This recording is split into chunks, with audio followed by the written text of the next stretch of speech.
प्रधानमंत्री नरेंद्र मोदी ने बुधवार को उत्तराखंड के देहरादून में 38वें राष्ट्रीय खेलों का उद्घाटन किया। प्रधानमंत्री ने इस दौरान राष्ट्रीय खेलों में प्रतिभाग करने वाले खिलाड़ियों को संबोधित करते हुए उत्कृष्ट प्रदर्शन के लिए शुभकामनाएं दी। उन्होंने कहा कि ये उत्तराखंड के गठन का 25वां वर्ष है। देश भर के युवा इस युवा राज्य में अपनी क्षमता का प्रदर्शन करेंगे। प्रधानमंत्री मोदी ने कहा कि इस कार्यक्रम में एक भारत श्रेष्ठ भारत की सुंदर तस्वीर प्रदर्शित हुई है। उन्होंने कहा कि इस बार राष्ट्रीय खेलों में कई स्थानीय खेलों को शामिल किया गया है और थीम ग्रीन गेम्स है, क्योंकि इसमें पर्यावरण के अनुकूल वस्तुओं का उपयोग किया गया है। उन्होंने कहा कि ट्रॉफियां और पदक भी ई कचरे से बने हैं और प्रत्येक पदक विजेता के नाम पर एक पौधा लगाया जाएगा। मेडल जीतने वाले खिलाड़ियों के नाम पर यहां एक पौधा भी लगाया जाएगा। ये बहुत ही अच्छी पहल है। मैं सभी खिलाड़ियों को बेहतरीन प्रदर्शनी के लिए शुभकामनाएं देता हूं। मैं धामी जी और उनकी पूरी टीम को, उत्तराखंड के हर नागरिक को इस शानदार आयोजन के लिए बधाई देता हूं। प्रधानमंत्री ने कहा कि सरकार देश के खिलाड़ियों के लिए अधिक से अधिक अवसर पैदा कर रही है ताकि उन्हें क्षमता को निखारने में मदद मिल सके।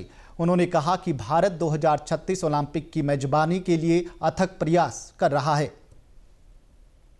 जब भारत में ओलंपिक होगा तो वो भारत के स्पोर्ट्स को एक नए आसमान पर ले जाएगा। ओलंपिक सिर्फ एक खेल का आयोजन पर नहीं होता। दुनिया के जिन देशों में भी ओलंपिक होता है वहां अनेक सेक्टर्स को गति मिलती है। ओलंपिक्स के लिए जो स्पोर्ट्स इंफ्रास्ट्रक्चर बनता है उससे भी रोजगार बनता है। भविष्य में खिलाड़ियों के लिए बेहतर सुविधाएं बनती हैं। जिस शहर में ओलंपिक्स होता है वहां नया कनेक्टिविटी इंफ्रास्ट्रक्चर बनता है। इससे कंस्ट्रक्शन से जुड़ी इंडस्ट्री को बल मिलता है, ट्रांसपोर्ट से जुड़ा सेक्टर आगे बढ़ता है और सबसे बड़ा फायदा तो देश के टूरिज्म को मिलता है। वहीं प्रधानमंत्री ने उत्तराखंड में समान नागरिक संहिता लागू होने पर खुशी जताई। उन्होंने कहा कि समान नागरिक संहिता हमारी माताओं और बहनों के गरिमापूर्ण जीवन का आधार बनेगी। यूनिफॉर्म सिविल कोड से लोकतंत्र की स्पिरिट को मजबूती मिलेगी, संविधान की भावना मजबूत होगी। और मैं आज यहां स्पोर्ट के इस इवेंट में हूं तो इसे मैं आपसे जोड़कर भी देखता हूं। स्पोर्ट्समैनशिप हमें भेदभाव के हर भावना से दूर करती है। हर जीत, हर मेडल के पीछे का मंत्र होता है सबका प्रयास। स्पोर्ट से हमें टीम भावना के साथ खेलने की प्रेरणा मिलती है। यही भावना यूनिफॉर्म सिविल कोड की भी है। किसी से भेदभाव नहीं, हर कोई बराबर। प्रधानमंत्री ने कहा कि उत्तराखंड को विकास के नए रास्ते तलाशने चाहिए, क्योंकि इसकी अर्थव्यवस्था केवल चारधाम यात्रा पर निर्भर नहीं रह सकती है। उन्होंने कहा कि उत्तराखंड में शीतकालीन आध्यात्मिक यात्राओं को बढ़ावा देने की आवश्यकता है। साथियों, उत्तराखंड एक प्रकार से मेरा दूसरा घर है।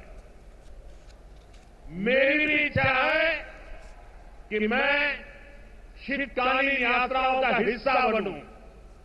मैं देश भर के युवाओं से भी कहूंगा कि सर्दियों में जरूर उत्तराखंड आए। तब यहां श्रद्धालुओं की संख्या भी उतनी नहीं होती। आपके लिए एडवेंचर से जुड़ी एक्टिविटी की बहुत संभावना यहां पर है। आप सभी एथलीट भी नेशनल गेम्स के बाद इनके बारे में जरूर पता करिएगा और हो सके तो देवभूमि के आतिथ्य का और ज्यादा दिनों तक आनंद उठाइएगा। वहीं इस मौके पर प्रधानमंत्री ने खिलाड़ियों से अपना सर्वश्रेष्ठ प्रदर्शन करने को कहा। उन्होंने कहा कि राष्ट्रीय खेल सिर्फ खेल प्रतियोगिता नहीं है, बल्कि भारत की विविधता का उत्सव मनाने वाले एक भारत श्रेष्ठ भारत का मंच भी है। उन्होंने खिलाड़ियों से देवभूमि को स्वच्छ और प्लास्टिक मुक्त बनाने की दिशा में योगदान करने की अपील की। प्रधानमंत्री ने युवाओं से फिटनेस और डाइट पर ध्यान देने की भी अपील की। आपको बता दें, 38वें राष्ट्रीय खेल आगामी 14 फरवरी तक प्रदेश के 8 जिलों के 11 शहरों में आयोजित किए जाएंगे। 35 खेल विधाओं की प्रतियोगिताएं आयोजित की जाएगी। इनमें 33 खेलों के लिए पदक दिए जाएंगे, जबकि 2 प्रदर्शनी खेल होंगे। योग और मल्लखंब को पहली बार राष्ट्रीय खेलों में शामिल किया गया है।